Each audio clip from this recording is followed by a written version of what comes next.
Когда гаснет свет перед взлетом, многие думают: а зачем?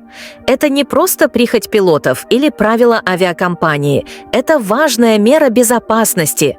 Так наши глаза привыкают к темноте. И если случится что-то непредвиденное, мы сможем быстрее сориентироваться и найти аварийный выход. Чем темнее вокруг, тем ярче светятся указатели и подсказки на полу.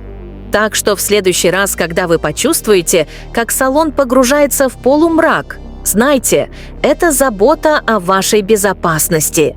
Подписывайтесь на мой телеграм-канал, ссылка в описании профиля, и не пропустите новые интересные факты для путешествий.